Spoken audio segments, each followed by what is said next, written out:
Hai, mari kita belajar bersama tentang rekonsiliasi fiskal. Yuk simak videonya. Hai guys, sekarang kita akan membahas tentang rekonsiliasi fiskal. Rekonsiliasi fiskal adalah salah satu hal yang harus dilakukan oleh wajib pajak. Proses ini berguna untuk mencocokkan ketika ada hal yang berbeda di antara laporan keuangan komersial dan laporan keuangan fiskal. Keduanya harus dibuat dan dicocokkan seakurat mungkin sebelum diserahkan kepada Dirjen Pajak. Sebelumnya, apa sih rekonsiliasi fiskal?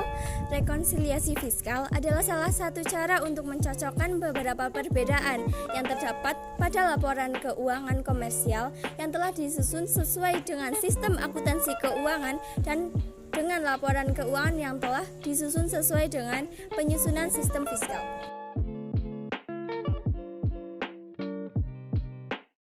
Rekonsiliasi fiskal dapat dibedakan menjadi dua jenis berdasarkan perbedaan secara komersial dan fiskal, yakni 1. Rekonsiliasi beda waktu. Rekonsiliasi beda waktu disebabkan karena adanya beda waktu antara sistem akuntansi dan sistem perpajakan. Jadi, transaksi yang menurut akuntansi komersial dan pajak sama, namun terdapat perbedaan yang terletak pada waktu alokasi biaya. Yang kedua, rekonsiliasi beda tetap. Rekonsiliasi berbeda karena adanya transaksi yang diakui oleh wajib pajak sebagai penghasilan atau biaya yang sesuai dengan standar akuntansi keuangan.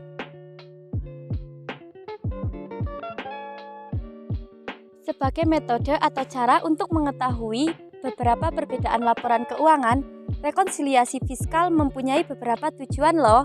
Tujuan yang pertama adalah memeriksa draft laporan keuangan. Dengan ini, perusahaan dapat meriksa kembali draft laporan yang akan diserahkan ke Dirjen Pajak.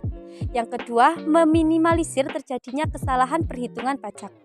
Direktur Jenderal Pajak telah mengeluarkan peraturan dan regulasi wajib pajak. Karena itu, penting untuk melakukan rekonsiliasi fiskal agar tidak ada kesalahan pada laporan keuangan yang telah dibuat.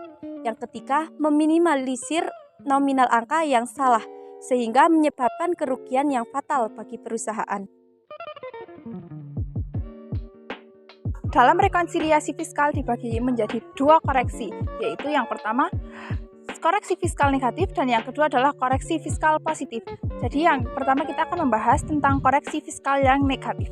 Koreksi fiskal negatif merupakan koreksi fiskal yang mengakibatkan laba fiskal berkurang atau rugi fiskal bertambah, sehingga laba fiskal akan lebih kecil dari laba komersial atau rugi fiskal lebih besar dari rugi komersial.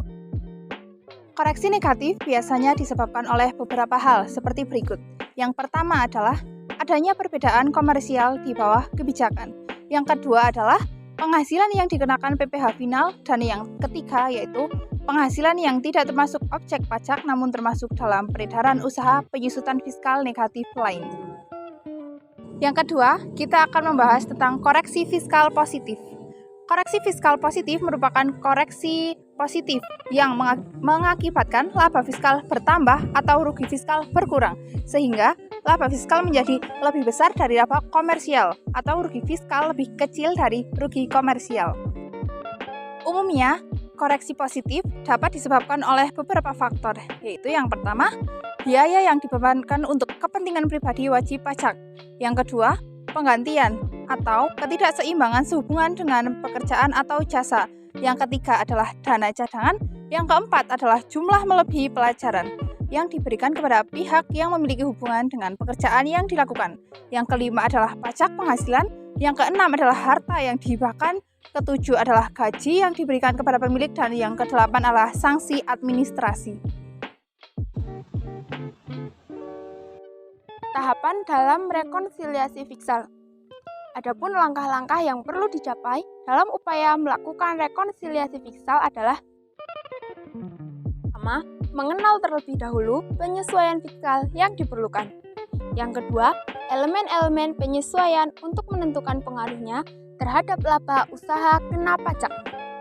Yang ketiga, mengoreksi fiskal dengan melakukan koreksi fiskal positif dan negatif. Dan yang keempat yaitu penyusunan laporan keuangan secara fiskal terhadap lampiran SPT tahunan pajak penghasilan.